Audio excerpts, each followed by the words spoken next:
नमस्ते।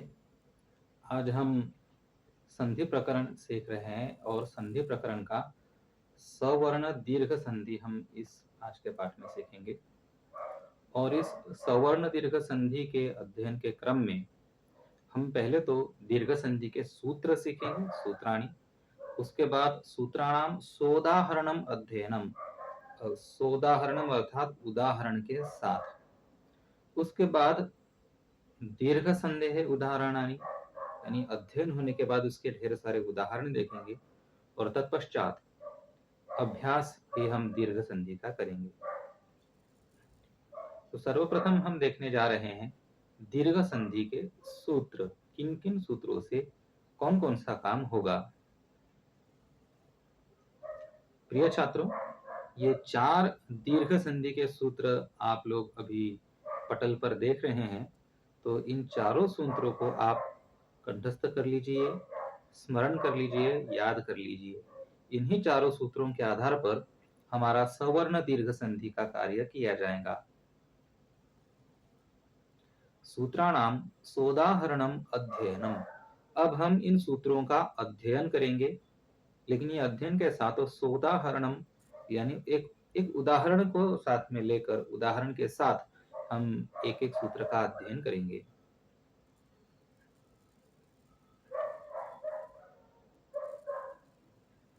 अब यह है हमारा प्रथम सूत्रम, यानी पहला सूत्र। पहला सूत्र का कहना यह है अ अथवा आ के योग में पुनः यदि अ अथवा आ ही आ जाए तो दोनों के स्थान पर आ, यानी पूर्व और पर, इन दोनों के स्थान पर आ यह आदेश आ जाता है। वस्तुतः ये सूत्र इसमें हम 4 स्थितियों को देख सकते हैं। आप जो बाजू में देख रहे हैं अ अथवा आ, इन दोनों का एक दूसरे के साथ किसी भी तरह से योग हो, जैसे आ अथवा आ, इनमें से किसी भी तरह का योग हो तो दोनों के स्थान पर आ यह आदेश हो जाता है। अब ये कैसे होता है, किस प्रकार से प्रत्यक्ष में होता है, हम एक उदाहरण की मदद से देखेंगे। देखिए, उदाहरण है देव आलय। अब आप सभी को पता है कि उसका उत्तर देवालय होता है, लेकिन कैसे होता है ये हम देखेंगे। तो सर्वप्रथम मैं आप सभी को दिखाना चाहता हूं कि व और आ, यदि हम इसको बारीकी से देखेंगे तो व और आ यहाँ पर संधि हो रहा है। तो हमने व और आ पर ही अब हम विचार करेंगे। तो व और आ, यहाँ पर हमें अ अथवा आ ऐसी स्थिति तो नहीं दिख रही है। हमारा जो ऊपर सूत्र लिखा है इसमें अ आ का योग होना चाहिए। तो ये जो यहाँ पर व लिखा हुआ है, व का यदि हम वर्ण विग्रह करेंगे तो हमें अ मिल जाएगा। देखिए, यहाँ पर व को हलन्त चिन्ह देकर हमने व के अंदर से अ को बाहर निकाला, तो व अ का मिलकर ये पूरा व बना था। अब हम देख सकते हैं कि अ आ ऐसी स्थिति हमें प्राप्त हो रही है। और इस स्थिति में क्या होता है आप सभी को पता है, ये जो अ और आ है इन दोनों के स्थान पर आ यह एक अकेला आदेश आ जाता है जो कि हमने लिखा है। तो अब ये यहाँ पर व के साथ आ को मिलाने के बाद आ की मात्रा व को लगेंगी और हमें वा यह उत्तर मिलेगा।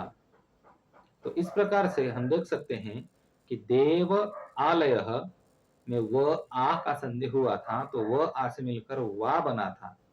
तो देव आलय से देवालय हमने बना दिया। ठीक इसी प्रकार से सूर्यास्त, यह भी एक उदाहरण है। सूर्य अस्त में क्या हो रहा था, तो ये रिय और अ यहाँ पर संधि हो रहा है, तो हमने इन दोनों को नीचे लिखा। अब रिय और अ, अब हम जब रिय कि ये जो पहला वाला रिय है इसका यदि हम विग्रह करेंगे तो र य अ मिलता है, और ये वाला अ जैसा था वैसा हमने नीचे लिख लिया है। तो रिय और अ ऐसी स्थिति में अ ये संधि हमें मिल जाता है, और हमें पता है कि अ और ये अ इन दोनों के योग से ही आ यह आदेश हो जाता है। तो हमने इन दोनों को हटा दिया, दोनों अ को, और उसके जगह पर आ यह आदेश लिख दिया है। तो र य आ का मिलकर रिया बनता है। अब आप लोगों को एक बात मैं यहाँ पर बता दूं कि ये जो यहाँ पर रेफ आप देख रहे हैं, रेफ का मतलब होता है हलंत र। ये जब किसी व्यंजन के साथ आ जाता है तो उसका अर्धवर्तुल बन जाता है, जैसे कि आप ये जो य है, या के ऊपर देख सकते हैं ये वाला।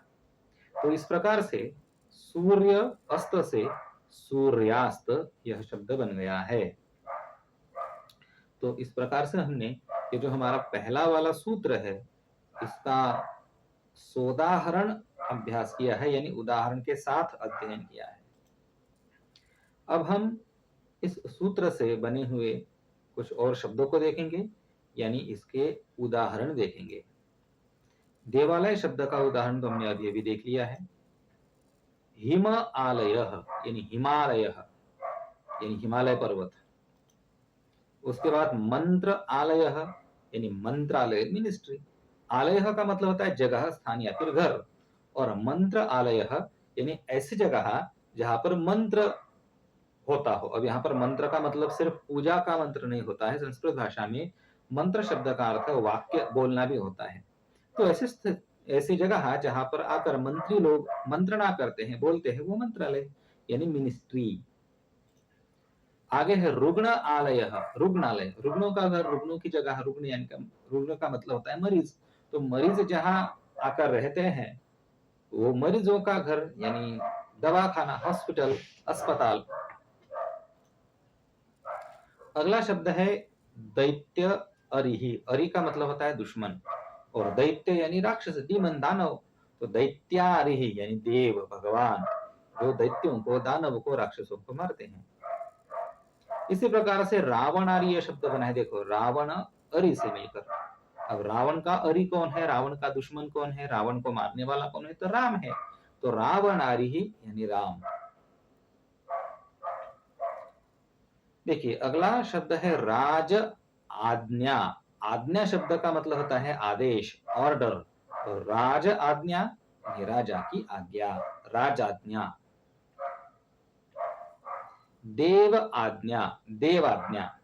अब ये जो देवाज्ञा शब्द है इसका अर्थ मृत्यु होता है। वे कैसा मृत्यु होता है कि जब कोई इंसान को ईश्वर अपने पास बुला लेता है तो ईश्वर की आज्ञा से वो वहां पर चला जाता है ये लोग छोड़कर, तो हम कहते हैं कि XYZ मनुष्य को देवाज्ञा हो गई है, वो यहाँ से चले गए हैं, देव के पास चले गए हैं। तो देव आज्ञा, देव की आज्ञा। आगे है सर्प आकृति ही, सर्पाकृति ही यानी सांप जैसा टेढ़ा मेढ़ा होता है। अगर किसी वस्तु का आकार भी ऐसा टेढ़ा मेढ़ा हो तो उसको भी सर्पाकृति बोलते हैं, जैसे अंग्रेजी में उसको शायद स्पाइरल कहते हैं। चंद्र आकृति ही, चंद्राकृति। अगर किसी चीज का आकार चंद्र के जैसा हो, तो हाफ सर्कल वाला, जैसे कि घोड़े की नाल होती है, तो चंद्राकृति कहलाती है। चंद्र आकृति, चंद्राकृति। तथा अपि, तथापि। और लंका अधीश, यहाँ पर अधीश शब्द का मतलब होता है स्वामी, ओनर। और लंका अधीश यानी लंका का अधीश यानी रावण, तो लंकाधीश रावण। तो चलिए इस प्रकार से हमने पहला सूत्र देख लिया। अब हम द्वितीय सूत्र की तरफ आएंगे। तो दूसरे सूत्र में है ई अथवा ह्रस्व ई अथवा दीर्घ ई। ये दोनों एक दूसरे के साथ किसी भी तरह से इनका संबंध हो तो इन दोनों के स्थान पर दीर्घ ई आदेश हो जाता है। अब आप लोग यहाँ पर देख सकते हैं कि ई चाहे छोटा बड़ा अगर एक दूसरे के साथ है तो दीर्घ ई आदेश हो जाता है। अब ये कैसे होता है, किस प्रकार से होता है, एक उदाहरणों के साथ हम इसका अध्ययन करेंगे।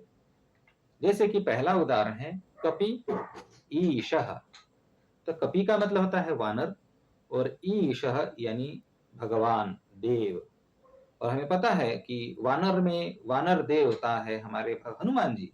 तो हनुमान जी के लिए कपीश यह शब्द बनेगा। आप लोगों ने हनुमान चालीसा में सुना होगा, जय कपीश तिहु लोक उजागर। तो वो कपीश यानी ये वाला शब्द है। तो हम देख सकते हैं कि यहाँ पर जो संधि कार्य हो रहा है वो पी और ई इन दोनों में हो रहा है, तो हम इन दोनों पर ही विचार करेंगे। अब यहाँ पर हम देख सकते हैं ये जो पी है, पी का यदि हम वर्ण विग्रह करेंगे तो इसको ई की मात्रा लगी है, तो ई को हम बाहर निकालेंगे। तो प को हलंत चिन्ह आ गया और ई उसमें से बाहर आ गया। अब यहाँ पर हम देख सकते हैं कि ई ऐसा संधि हमें देखने को मिल रहा है और इन दोनों ई के स्थान पर एक दीर्घ आदेश हो जाएगा। ये दोनों भी ई निकल जाएंगे और इसके स्थान पर एक नया ई यह आदेश हो जाएगा। तो अब देखिए यहाँ पर जो ई आई है, ये ई दीर्घ ई है और दीर्घ ई की मात्रा अब प को लगने वाली है। अब दीर्घ ई की मात्रा प को कैसे लगेंगी? इस प्रकार से। तो हमने देखा पी से पी बना और अब हमारा संधि का उत्तर कुछ इस प्रकार से होगा, कपि ईशः कपीशः। एक और उदाहरण देखेंगे हम, परिईशा। यहां पर मैं इन दोनों शब्दों का अर्थ पहले बता दूं। परि शब्द का मतलब होता है चारों तरफ से, हर तरह से, every aspect, from every aspect. और ईक्षा, ईक्षा शब्द का मतलब होता है देखना, to see, to examine, to see, to जज, टू लुक आउट। तो परि ईक्षा, चारों तरफ से देखना। अब यहां पर हम देख सकते हैं कि री और ई इन दोनों में संधि हो रहा है, तो हम इन दोनों को ही विचार में लेंगे। तो यहां पर हम देख सकते हैं कि ये जो री है, इस री को ई की मात्रा लगी है, तो इसमें से हम ई को बाहर निकालेंगे। तो देखो र ई और ये ऊपर वाला ई हमने जैसा का वैसा नीचे लिख दिया है। तो र ई से मिलकर री, दीर्घ ई यहाँ पर आदेश हो जाएगा। ये दोनों जो ई थे ऊपर में, ये दोनों अपनी जगह से हट जाएंगे और इन दोनों के स्थान पर ई यह एक आदेश आ जाएगा।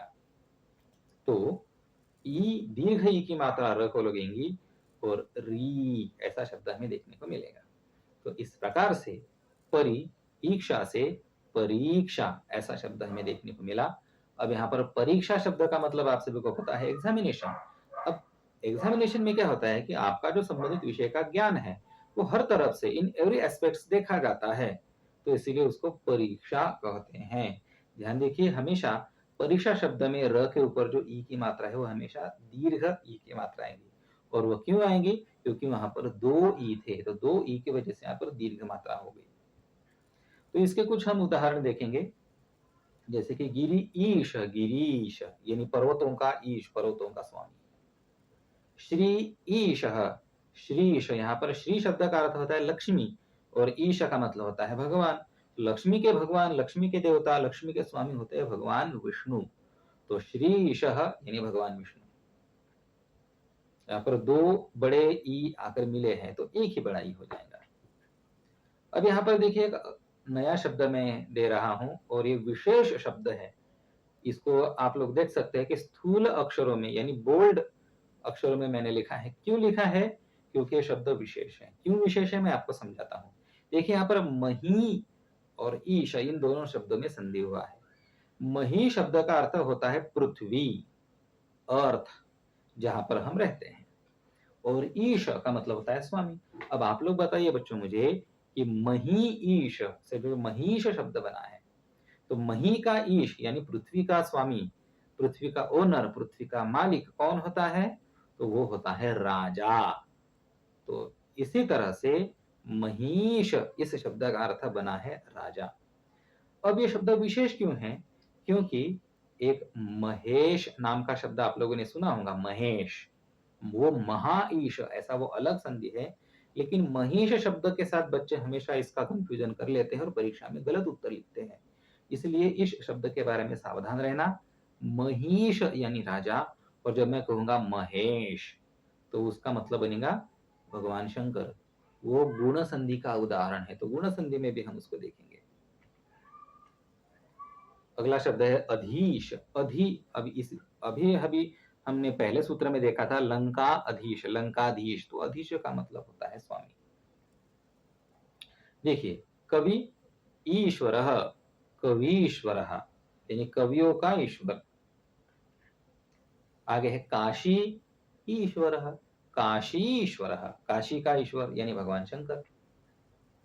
यहां पर एक और शब्द मही इंद्र, महींद्र, पुनः वही शब्द है, वही अर्थ है। मही का मतलब होता है स्वामी और इंद्र। अब यहाँ पर पुनः देखिए, इंद्र का मतलब, इंद्र लगाने से महींद्र शब्द बनाओ, इसका भी मतलब राजा ही है। आप लोगों ने महिंद्रा कंपनी की गाड़ियां बहुत देखी सुनी पड़ी होंगी, महिंद्रा। तो ये शब्द है वो महींद्र, यानी the king, the owner of the earth. लेकिन इसमें एक और बात है कि महेंद्र नाम का भी शब्द है जो कि गुण संधि में आएगा, वो भी एक अलग शब्द है, कंफ्यूज नहीं होना चाहिए महींद्र और महेंद्र में। योगींद्र, यहां पर भी वही बात, आप लोगों ने योगेश शब्द सुना होगा, योगी, योगेंद्र शब्द सुना होगा, लेकिन वे गुण संधि के उदाहरण हैं। ये दीर्घ संधि में भी इस तरह का उदाहरण देखने को मिलता है, योगी इंद्र, योगींद्र। अब यहाँ पर देखिए बच्चों, योगी में ह्रस्व ई की मात्रा नहीं आती है, योगी ऐसा नहीं, बल्कि वो योगी है, क्योंकि न का लोप हो जाता है, योगिन शब्द है यहाँ पर। आगे है अतिईव, अतीव बहुत ज्यादा, अतीव शब्द का मतलब होता है बहुत ज्यादा, वेरी मच। अभी इष्टम, यानी अभीष्टम, अभीष्टम का मतलब होता है मनचाहा। लक्ष्मी इच्छा, लक्ष्मी इच्छा, लक्ष्मी की इच्छा। देवी इच्छा, देवी इच्छा। तो हमने ढेर सारे उदाहरण यहाँ पर दीर्घ संधि के ये देखे, दीर्घ संधि के दूसरे सूत्र के। अब आगे बढ़ते हैं हम तीसरे सूत्र की तरफ। अब हम दीर्घ संधि का तीसरा सूत्र देख रहे हैं। उ, ह्रस्व उ अथवा दीर्घ उ, इन दोनों का यदि मेल किसी भी तरह से हो जाए तो इन दोनों के स्थान पर दीर्घ उ का आदेश हो जाता है। अब उ हो, ह्रस्व उ दीर्घ उ, दीर्घ उ ह्रस्व उ, या फिर दोनों भी दीर्घ उ आ जाए तो इन सभी के स्थान पर एक ही अकेला दीर्घ उ आदेश हो जाता है। चलिए एक उदाहरण के साथ इसका अध्ययन करते हैं हम। भानु और उदय, भानु शब्द का अर्थ होता है सूर्य और उदय का मतलब होता है उगना। अब यहाँ पर हम देख सकते हैं कि नु और उ यहाँ पर संधि हो रहा है, तो इनको बाजू में लेंगे और इनके साथ हम संधि कार्य का प्रोसेस करेंगे। तो नु, नु का अर्थ होता है न जमा उ, तो उसको हम अलग अलग कर लेंगे तो हमें इस तरह की स्थिति मिल जाती है। नु में से हमने उ को बाहर निकाला तो न को हलंत चिन्ह लग गया, अब वो आधा वोवेल बन गया, व्यंजन बन गया, और उ उसके बाहर निकला।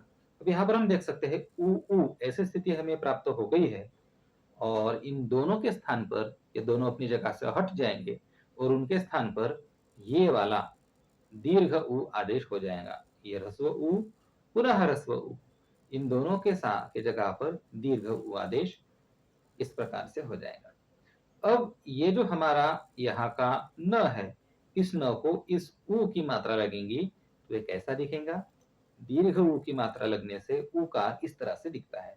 देखिए यहाँ पर इस नु के अंदर ह्रस्व उ था जिसकी मात्रा ऐसे दिख रही थी, लेकिन जब ये दोनों उ मिलकर दीर्घ उ आया तो अब इसकी मात्रा अलग दिशा में हो गई है। तो इस प्रकार से भानु उदय से भानुदय ये शब्द हमें मिल गया। इसका मतलब होता है सूर्योदय, सूर्य का उगना। और उदाहरण देखिए, गुरु उपदेश। अब यहाँ पर हम देख सकते हैं कि रु और उ इन दोनों में संधि हो रहा है, परंतु इस उदाहरण को मैं आपको समझाऊं इससे पहले र इस व्यंजन के साथ उ स्वर किस तरह का बर्ताव करता है, किस तरह की मात्रा लगती है, ये समझना हमारे लिए जरूरी है। इसलिए आप इस दोनों उ को ध्यान से देखिए। जब र के साथ ह्रस्व उ की मात्रा लग जाती है अथवा र के साथ जब दीर्घ उ की मात्रा लग जाती है तो वे किस प्रकार से होती है ये हमें देखना है। जब ह्रस्व उ के साथ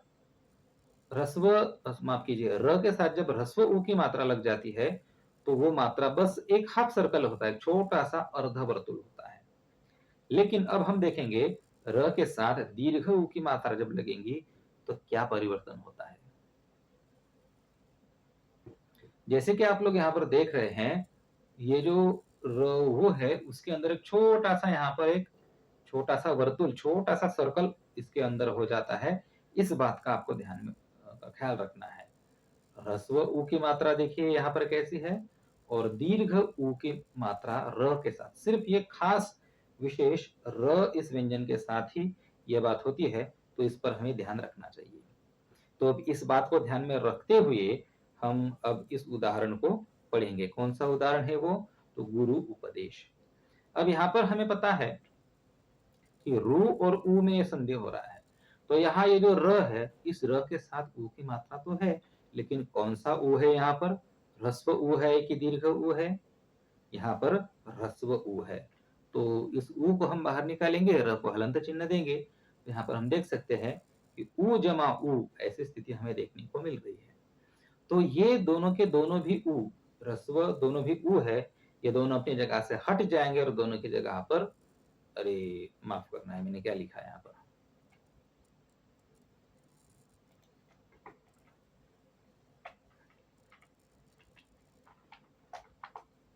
हाँ, अब ठीक है।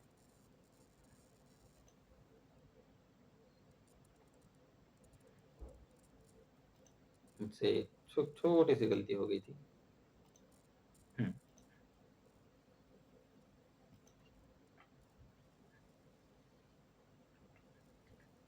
हाँ, अब ठीक है। तो यहाँ पर हम देख सकते हैं कि ह्रस्व ऊ और दीर्घ ऊ, इन दोनों भी ऊ के स्थान पर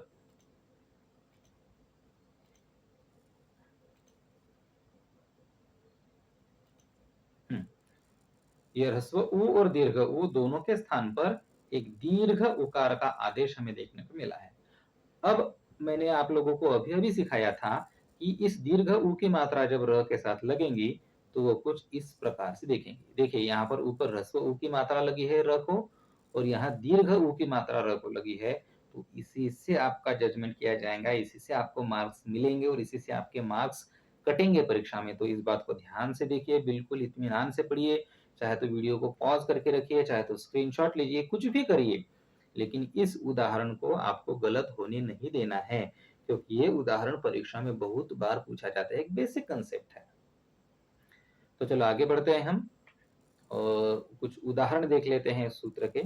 जैसे कि लघु उत्तरम, लघुत्तरम, यहाँ पर हम देख सकते हैं कि ऊ की मात्रा यहाँ पर दीर्घ हो गई है। तो लघु यानी छोटा, उत्तर यानी आंसर, तो छोटा आंसर छोटा उत्तर।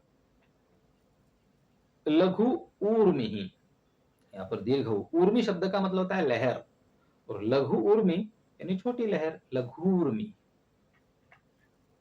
अगला प्रश्न शब्द उदाहरण है लघु उच्चार। उच्चार का मतलब होता है बोलना, प्रोनाउंसिएशन, और लघु उच्चार यानी छोटा सा उच्चार, छोटा सा उच्चार, बिल्कुल। सु उक्ति, सु का मतलब होता है अच्छा, गुड, और उक्ति ही इस शब्द का मतलब होता है वाक्य, और इन दोनों के संधि से बना है सूक्ति ही। सूक्ति ही यानी अच्छा वाक्य, गुड सेइंग, गुड थॉट। बहु उपयोगी, बहु का मतलब है बहुत ज्यादा, उपयोगी यानी काम की चीज, यूजफुल चीज, और बहुपयोगी यानी बहुत ज्यादा उपयोगी वस्तु। बहु उद्देशीय, यहां पर उ और ये वाला उ, इसका दीर्घ उ बना है यहां पर, तो बहुउद्देशीय, बहुउद्देशीय, बहुउद्देशीय ऐसा शब्द बना। अब बहुउद्देशीय शब्द का मतलब होता है मल्टीपर्पज। आप आजकल आप लोगों ने बहुत बार देखा होगा मल्टीपर्पज फाउंडेशन, मल्टीपर्पज कंपनी, तो उसको बहुउद्देशीय संस्था, बहुउद्देशीय संस्थानम ऐसा कुछ बोलते हैं। आगे सिंधु ऊर्मी। सिंधु शब्द का मतलब होता है, अब इसके दो अर्थ है। एक तो है सिंधु नदी जो अभी भारत का हिस्सा नहीं है, अभी वो पाकिस्तान का हिस्सा है, पाकिस्तान से बहती है। तो सिंधु ऊर्मी ही यानी सिंधु नदी की लहर, अथवा सिंधु शब्द का अर्थ समुद्र भी होता है। तो सिंधु ऊर्मी ही यानी समुद्र की लहर, अथवा सिंधु नदी की लहर। अंबु ऊर्मी, अब यहाँ पर अंबु शब्द का अर्थ पानी होता है। अब लहर तो पानी पर उठती है, क्योंकि सिंधु नदी हो चाहे समुद्र हो, दोनों जगह पर पानी ही है। तो अंबु ऊर्मी ही, अंबूर्मी ही यानी पानी की लहर। हालांकि लहरें कई तरह की होती है, ग्रेविटेशनल वेव्स भी होती है, अभी भी वैज्ञानिकों ने उसको खोज निकाला। साउंड वेव्स होती हैं, उसकी लहर होती है, और ध्वनि की भी लहर होती है। तो ये अलग अलग चीजें हैं। अब यहाँ पर हमने जो उदाहरण देखा, ये अंबु ऊर्मी यानी पानी की लहर का था। अब साधु और उपदेश, अरे यहाँ पर भी मैंने गलती, सिर्फ उपदेश कर लिया, तो मैं इसको ठीक कर देता हूं।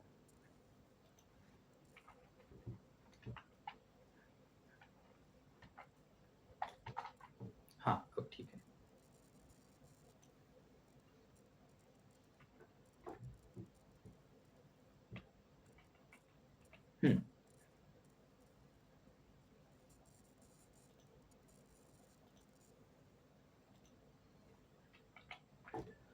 तो साधु उपदेशः, यहाँ पर साधु शब्द का मतलब ये नहीं है साधु बाबा, साधु महाराज, लंबी दाढ़ी है, भगवे कपड़े, ये नहीं।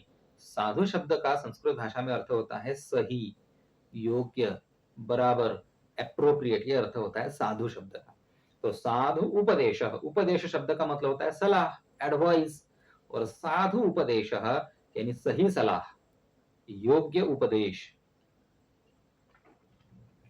आगे है परमाणु और ऊर्जा। आप लोगों को पता है ये बहुत महत्वपूर्ण चीज है। परमाणु यानी एटम और ऊर्जा यानी शक्ति। तो परमाणु ऊर्जा, एटॉमिक एनर्जी, परमाणु शक्ति। वधु उत्सव, वधु का मतलब होता है दुल्हन, और उत्सव यानी त्योहार, सेलिब्रेशन। तो जब किसी के घर में दुल्हन आती है तो सेलिब्रेशन होता है, तो ये वधु उत्सव उसको कहते हैं। लघु उद्योग, लघु यानी छोटा, उद्योग यानी कोई इंडस्ट्री, कोई काम। तो लघु उद्योग है यानी स्मॉल इंडस्ट्री, छोटा सा उद्योग। तो इस प्रकार से हमने तीसरा उदाहरण सूत्र सीखा। अब हम आखिरी, ये चौथा जो सूत्र है, आखिरी वाला सूत्र है, उसको बहुत ध्यान से पढ़ो, बहुत महत्वपूर्ण है ये। अब र, ये एक ऐसा स्वर है जिसका ह्रस्व और दीर्घ दोनों भी किसी भी तरह से एकत्रित आए तो दीर्घ ऋकार आदेश हो जाता है। आप लोग बाजू में देख सकते हैं, चारों तरह से ये संयोग हो सकता है। तो इसका हम उदाहरण देखेंगे, लेकिन उदाहरण से पहले एक महत्वपूर्ण चीज है कि र एक स्वर है, और ये स्वर व्यंजनों के साथ किस तरह से इस अपनी मात्रा लगती है ये हमें देखना है। तो पहले में है ह्रस्व ऋकार। ये जब किसी व्यंजन के साथ मिलता है तो एक अर्धवर्तुलाकृति यानी एक हाफ सर्कल व्यंजन के नीचे आ जाता है, हलंत चिन्ह हटाकर। लेकिन जब दीर्घ ऋकार किसी व्यंजन के साथ लगता है तो उसकी मात्रा कुछ इस प्रकार से होती है, दो अर्धवर्तुलाकृति, दो हाफ सर्कल्स आप देख सकते हैं व्यंजन से, किसी भी व्यंजन के साथ लग सकता है, लेकिन दोनों की मात्राओं को आप ध्यान से देखिए, समझिए, और इसी के बाद हम इस पर आधारित संधि का अभ्यास करेंगे। तो ये एक उदाहरण है, पितृ और ऋणम। पितृ शब्द का मतलब होता है पिताजी, और ऋणम यानी कर्जा, एहसान। तो पिताजी ने हमें जन्म दिया, हमें पाल पोस कर बड़ा किया, हमारी सुरक्षा की, ये उनका एहसान है हम पर, उनका ऋण है हम पर, लोन है, कर्जा है। तो यहाँ पर त्र जमा र ऐसी स्थिति है, तो त्र के अंदर ऋकार है, र स्वर है, तो उसको हम बाहर निकालेंगे तो र जमा र ऐसी स्थिति हमें देखने को मिलती है। और इस स्थिति में इन दोनों भी ऋकारों के स्थान पर दीर्घ ऋकार आदेश हो जाएगा, और ये दीर्घ ऋकार र त इस व्यंजन के साथ किस प्रकार से जाकर मिलेगा ये हमने देखा था, दो हाफ सर्कल त इस व्यंजन को लगेंगे। तो इस प्रकार से पितृ ऋणम से पितृणम, इस प्रकार का संधि का उत्तर हमें मिला। एक और उदाहरण हम देखेंगे इसका, नृ ऋद्धि। अब यहाँ पर मैं आपको एक बात साफ बता देना चाहता हूं इसके बारे में कि ये जो स्वर है ऋकार, ये बहुत कम इस्तेमाल होता है भाषा में, बहुत कम ही उदाहरण इस स्वर के मिलते हैं। तो पितृणम ये एक बहुत प्रसिद्ध उदाहरण है, और ये दूसरा उदाहरण है, मैं ऐसे खींच तान कर लेकर आया हूँ आप लोगों के लिए, क्योंकि मुझे एक अध्ययन कराना था। बहुत कम उदाहरण है इस पितृणम का ही, अब अगर आप ठीक से अभ्यास करें तो आपका काम बन जाएगा। लेकिन फिर भी ये एक और उदाहरण मैं आप सभी के लिए लेकर आया हूँ। नृ रुद्ध, यहाँ पर नृ शब्द का मतलब होता है मनुष्य, और रुद्धि का मतलब होता है प्रगति, प्रोग्रेस। तो यहाँ पर नृ जमा र ऐसी स्थिति है, तो नृ के अंदर से हम इस स्वर को बाहर निकाल सकते हैं। तो आप देख सकते हैं र जमा र ऐसी स्थिति मिल गई है। तो दोनों ऋकार एक साथ मिलकर दोनों के स्थान पर दीर्घ ऋकार हो जाएगा, और न को जब दीर्घ ऋकार की मात्रा मिलेंगी तो नृ ऐसी स्थिति हमें देखने को मिलेंगी, इस प्रकार से मात्रा लगेंगी, और नृ रुद्धि नृद्धि, इस प्रकार का हमें संधि का उत्तर मिलेगा। अब ये जो उदाहरण है मैं खींच तान कर लेकर आया हूं, ऐसे इस शब्द का उपयोग भाषा में बहुत ही कम है, लेकिन फिर भी आप लोगों को उदाहरण देना था तो मैं इसको लेकर आया। अब जब हम इसके उदाहरणों की चर्चा करेंगे तो मैं पहले ही बता चुका हूँ कि इस सूत्र के बहुत कम उदाहरण हैं। इन उदाहरणों को आप देख लीजिए, इन्हीं उदाहरणों को आप चाहे तो कंठस्थ कर लीजिए। इतने ही उदाहरणों से आपका काम चल जाएगा। एक बार मैं इनके अर्थ समझा देता हूँ। जिस प्रकार से पितृ ऋणम था, उसी प्रकार से माता का भी हमारे ऊपर ऋण है। तो मातृ ऋणम यानी मातृ ऋणम यानी हमारे माता का ऋण जो हमारे ऊपर है। उसके बाद कर्तृ कर्तृ का मतलब होता है कर्ता, करने वाला, और जो करता है, जो काम करता है, उसकी वृद्धि होती है। आगे है भर्तृ वृद्धि। भर्तृ का मतलब होता है मालिक, ओनर, और भर्तृवृद्धि यानी हमारे मालिक की प्रगति, हमारे मालिक की प्रोग्रेस। तो इस प्रकार से हमने चारों सूत्रों का अभ्यास कर लिया है। एक बार एक नजर से हम चारों सूत्रों पर एक आवृत्ति दे दें। ये 4 सूत्र हैं। पहले सूत्र का हमने अभ्यास किया था, जिसके अंदर हमने देवालयः ये उदाहरण देखा था। दूसरे सूत्र का हमने कपीशः, कपि ईशः, ई से दीर्घ ई। और तीसरा सूत्र उ, 2 अगर उ एकत्रित आए तो दीर्घ उ बन जाता है। इसका उदाहरण हमने देखा था भानुदयः में। और पितृणम, इस उदाहरण से हमने चतुर्थ सूत्र का अध्ययन किया था। तो इन चारों सूत्रों को आप लोग ध्यान में रखिए, इनके उदाहरणों का अभ्यास कीजिए। और यदि आपका ये चारों सूत्र कंठस्थ है और आप लोगों ने अभ्यास भी कर लिया है इसका, इसके उदाहरण भी देख लिए हैं, अध्ययन कर लिया है, तो अब हम आते हैं इन चारों सूत्रों के अभ्यास की तरफ। ये आपके सामने प्रश्न है। इन प्रश्नों के आप उत्तर लिखिए, चाहे तो स्क्रीनशॉट लिखिए, कमेंट कीजिए, या फिर किसी आपके अपने नोटबुक में लिखिए। और यदि किसी प्रश्न में शंका, समस्या अथवा प्रश्न है तो आप लोग मुझे पूछ सकते हैं। और ये रहे इसके उत्तर। अगर आप लोगों के उत्तर सही है तो आप लोगों का धन्यवाद कि आप लोगों ने इस पाठ को बहुत अच्छे से पढ़ा। यदि आपके उत्तर गलत थे तो कोई बात नहीं, और अच्छे से अभ्यास कीजिए, और ज़्यादा से ज़्यादा प्रश्न इस दीर्घ संधि के हल कीजिए। मुझे उम्मीद है कि आप लोगों को ये दीर्घ संधि बहुत अच्छे से समझ में आ गई होंगी। अगर आप इस दीर्घ संधि को बहुत अच्छे से विस्तार से समझना चाहते हैं, मैंने इस वीडियो में बहुत संक्षेप से, बहुत शॉर्ट में दीर्घ संधि को समझाने का प्रयास किया है। इसके सारे एस्पेक्ट्स को यदि आप समझना चाहते हैं तो एक लिंक आपको स्क्रीन में पर देख रही है, इस लिंक पर आप जा सकते हैं। ये इस वीडियो के विवरण में भी मैं इस लिंक को लिख दूंगा, तो आपको आसानी जाएंगी। इस लिंक पर जरूर जाइए और दीर्घ संधि का बहुत अच्छे से विस्तार से अभ्यास कीजिए। धन्यवाद।